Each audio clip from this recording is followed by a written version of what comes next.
అందరికీ నమస్కారం. ఈరోజు ప్రింట్ మీడియా, ఎలక్ట్రానిక్ మీడియాకు ఈరోజు రైల్వే కోడూరు ఎమ్మెల్యే గారి మీద వచ్చిన దుష్ప్రచారంపై ఆ కన్న తల్లిని ద్వారా మీకు తెలియజేయడం జరుగుతోంది.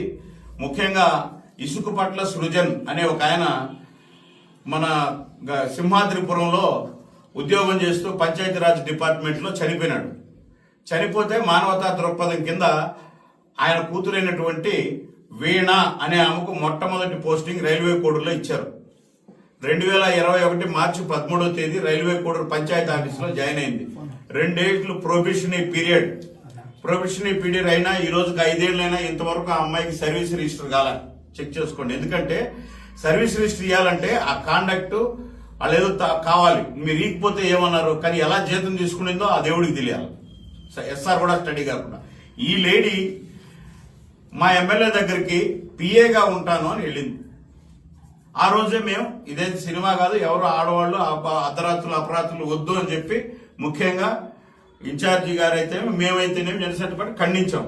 దాంతో కొంత సోషల్ మీడియా ఇన్ఫ్లుయెన్సర్ అయిన ఇన్స్టా ఈ మధ్య యువత మీరు గమనించాల్సింది ఏంటంటే ప్రతి ఒక్కరికి ఇన్స్టా ఫేస్బుక్ ఎక్కువ వాడతారు. అట్ ది సేమ్ టైం ఆ ఇన్స్టాలో మా ఎమ్మెల్యే గారికి మెసేజ్లు పెడుతూ యంగెస్ట్ ఎమ్మెల్యే కంగ్రాచులేషన్స్ సార్, మీరు అదే సామాజిక వర్గం ఒకటే. సామాజిక వర్గంలో మామూలుగా ఇప్పుడు కొన్ని ఉంటాయి, అంటే పోకనాటి అట్లంట, మేము ఇది మీరేంటి అంటే ఎవరైనా స్పందిస్తారు సాటి సామాజిక వర్గం ఎవరో అంటే మనం అని. ఈమె ఎమ్మెల్యే గారికి కానీ వాళ్ళ మదర్ వాళ్ళ దగ్గరకు పోయి నేను మిమ్మల్ని మ్యారేజ్ చేసుకోవాలి, నేను శ్రీధర్ని చేసుకోవాలి అని చెప్పి పెళ్లి కానట్లు వాళ్ళ తల్లిదండ్రుల దగ్గర మీకు బంధువులు అవుతామని చెప్పి పోతే వాళ్ళు తీవ్రంగా ఖండించి పంపించారు. ఆ రోజు నుంచి శ్రీధర్తో చాటింగ్ చేస్తూనే వీళ్లతో విపరీతంగా ఫోన్లు చేస్తూ ఒక నిమిషం టార్చర్ పెట్టింది.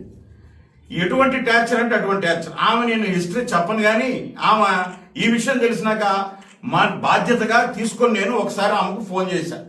అమ్మాయి ఏంటిది ఇలా వస్తున్నాయి, ఇది ఒక ఎంప్లాయీగా చూసుకోండి అంటే ఆ అమ్మాయి దగ్గర నుంచి వచ్చిన ఆన్సర్ ఏం తెలుసా, అన్నా మీరు కూడా ఇంత ఎడ్యుకేటెడ్ గా ఉండి ఇటు మాట్లాడతారా, I have good husband with golden child అని చెప్పింది. నాకు ఒక మంచి భర్త ఉన్నారు. ఎవరంటే అమ్మమ్మ సారీ అమ్మ బయట మాట్లాడుకుంటున్నారు కాబట్టి చెప్పాను, అలా కాదు అని చెప్పి ఒక ఆడబిడ్డగా చెప్పాను. తర్వాత ఇప్పుడు నేను మాట్లాడే అమ్మాయితో దాని తర్వాత ఈ స్టోరీ అంతా జరిగిన తర్వాత మీకేం కావాలని అడిగితే నాకు మ్యారేజ్ కావాలి, నేను సారీ టు సే ఆ పాప నాతో చెప్పింది. నేను టెక్నికల్ గా కూడా మాట్లాడుతున్నాను. నన్ను ఈ సాక్షి ఛానల్ నేను అడుగుతున్నా వైసీపీ వాళ్ళను, ఆ పాప చెప్పిన ఆడియోలు ఉన్నాయి, వీడియోలు ఉన్నాయి. మీకు దమ్ము ఉంటే ఎవరో నేను చర్చికి రమ్మని మీ ఛానల్కి పిలిచినా వస్తాను, ఏ ఛానల్కి పిలిచినా వస్తాను. సైంటిఫిక్ గా కూడా ఒక గైనకాలజిస్ట్ ని పిలిచి నిరూపించండి. మాతో ఛాలెంజ్లు చేసిన ఆడియోలు మా దగ్గర ఉన్నాయి. మాకు 5, 6 సార్లు 7 సార్లు ఈ సంవత్సరంలో నేను అదే సారీ చెప్తున్నా, ఒక ఆడబిడ్డగా జరిగింది అంటే అది హౌ ఇట్ ఈస్ పాసిబుల్ అని చెప్పి ఇవంతా ఫేక్ డీప్ వీడియో. నేనేం చేస్తానో చూడు, ఒక 100 సార్లు వార్నింగ్ ఇచ్చిన వీడియోలు ఉన్నాయి. ఆయనకు కాకుండా ఆయన స్పందించకపోతే మా అందరికీ నేను ఈ రోజే సాక్షికి పోతా, రేపు అక్కడికి పోతా అని చెప్పి ముందే చెప్పి పోయింది. ఈమె పెట్టిన కేసు రిజిస్టర్ అయింది దాదాపు 5-6 సెక్షన్ల కింద నాన్ బెయిలబుల్ కేసుగా. అలాగే ఒక విలేకరి పెట్టిన ఎఫ్ఐఆర్, ఈ 2 ఎఫ్ఐఆర్లు అయితే ఉద్యోగం ఉండదు. ఒక జర్నలిస్టు శంకర్రాజు అనే వ్యక్తి ఆయన మీద దాడి చేసింది. మీరు ఆయన మీద దాడి చేసినప్పుడు ఆయన మీద వాడిన భాష మీరు చూడండి. ఆయన మీద దాడి చేసినప్పుడు ఆయన వాడిన భాష ఇంటికి పిలిపించి ఒక రౌడీలాగా ఏ స్త్రీ మాట్లాడలేనట్టు బూతులు తిడుతూ ఆయన మీద అటాక్ చేసి కొట్టింది. ఇప్పుడు మళ్ళీ ఏం చేసింది, ఆమె మాట్లాడినటువంటి ఆడియో ఉంది నా దగ్గర. మేము ఏమనుకుంటున్నారు, మీరు డబ్బులు ఇస్తారా లేకుంటే నా దగ్గర కొన్ని ప్రూఫ్స్ ఉన్నాయి, మిమ్మల్ని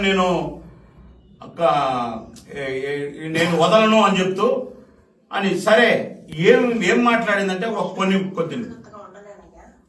ఈ 1.5 సంవత్సరం నువ్వు నా దగ్గర ఆడిన అబద్ధాలకి, నాకు చేసిన మోసాలకి నమ్మించి నువ్వు నన్ను వాడు పడుకున్నావు చూడు, 5 సార్లు కడుపు వచ్చి పోయింది చూడు. ఇదంతా ఒక ప్రీ ప్లాన్డ్ ఆడియో. 25 కోట్లు సాయంత్రం అక్షరాలు 25 కోట్లు అడిగానండి. ఎందుకంటే ఏం కావాలండి? ఇప్పుడు నేను మిమ్మల్ని అందరినీ చేతులు జోడించి అడుగుతున్నా, అసలు జనసేన పార్టీకి ఏ విధమైనటువంటి సంబంధం లేకుండా ఒక హనీ ట్రాప్ లేడీ 25 కోట్ల రూపాయల కోసం ఒక ట్రాప్ చేసి అతని దగ్గర ఏదో కొన్ని మెసేజ్లు పెట్టించుకొని అతన్ని వీధిలో పెట్టే ప్రయత్నం చేస్తూ అతని ద్వారా ఎవరో ఇవ్వాలని మీరు ఇది మన గౌరవ విలేకరుని మీద దాడి చేసినటువంటి వీడియో, అక్కడ వాడిన భాష మీరందరూ వినండి. అంటే కాబట్టి నేనేం చెప్తున్నానంటే ఈ 2 ఎఫ్ఐఆర్లు ఎప్పుడైనాయో వచ్చేసింది. తర్వాత నేను ఇంకోటి కూడా చెప్పదలుచుకున్నాను మీకు. 2021-22 నుంచి తిరుపతి పట్టణంలో ఆమె ఒక ఇల్లు తీసుకుని ఉంది. నేను పేదరాలను నాకేం తెలియదు అంటుంది కదా. తిరుపతి పట్టణంలో 3 సంవత్సరాల నుంచి ఇల్లు ఉంది. ఈమె చెప్తుంది కదా 1.5 సంవత్సరం నుంచి శ్రీధర్ అని. మరి ఈ ఇంటి ఓనరు కడప జిల్లా ఎస్పీకి కంప్లైంట్ చేశాడు. నన్ను బెదిరిస్తోందండి, మీ పంచాయతీ ఆఫీసులో వీణావాణి అని ఉండే ఒక లేడీ అని ఎస్పీకి పెడితే ఆ ఎస్పీ పంచాయతీ ఈవోకి పంపించాడు. అదేందయ్యా అది, ఖాళీ అన్న చేయమను డబ్బులన్నా ఇవ్వనని. అప్పుడు ఈవో ఆ ఎస్పీ గారికి ఇచ్చిన కంప్లైంట్ తో వాళ్ళు ఖాళీ చేయించండి లేదా డబ్బు ఇవ్వండి అని చెప్పి ఈవో ఇచ్చిన రిటర్ను ఎస్పీకి పెట్టుకున్నటువంటి ఆ ఓనర్ ఎస్పీకి పెట్టుకున్నటువంటి కంప్లైంట్. ఇలాంటివి కోకొల్లలు. బద్వేల్లో మొట్టమొదటి ఒక అతనికి ట్రాప్ వేసి 17 లక్షల రూపాయలతో కోర్టు ద్వారా విడిపోయింది. రెండోది భర్త. నేను అనుకోవడం అసలు ఈ భర్త అందరూ కలిసే చేసి ట్రాప్ వేశారు ఇది. ఎందుకంటే నేను చెప్తున్నా ఓకంగా, నేను ఆ పిల్లోడితో మాట్లాడి నాకు చేశాడు, అన్న నాకేదో న్యాయం చేస్తాను. ఏంటంటే అతను చెప్పిన మాట ఏంటంటే, నా దగ్గర చాలా హార్డ్ డిస్కులు ఉన్నాయన్నా, మా ఇద్దరి దగ్గర ఏదో ఒకటి చేయకూడదు అన్నాడు. ఒకరోజు ఫస్ట్ టైం చేసినప్పుడు నా కొడుకుని నాకు ఇప్పి అన్నాడు. న్యాయమే కదా, ఇప్పిద్దాం అనుకుంటే అన్నాడు. ఇదంతా ఒక డ్రామా. ఇది డబ్బుల కోసం చేసిన డ్రామాలో ఒక 28-29 ఏళ్ల యువకుడు లాగా అందరిలాగే ఇన్స్టా చూస్తున్నటువంటి ఒక యువకుడిని ఎమ్మెల్యేని మోసం చేసి ఇప్పుడు ఇది కూడా ఏం నడుస్తుంది.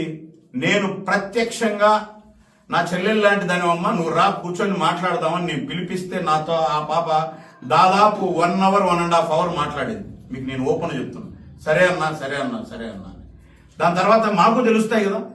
4 రోజుల నుంచి సాక్షికి పోతుందంట, ఎవరో ఆయన పొన్నవేలు సుధాకర్ రెడ్డిని కలుస్తాదంట, ఎంపీని కలుస్తాదంట, ఎక్స్ఎమ్మెల్యేని కలుస్తాదంట.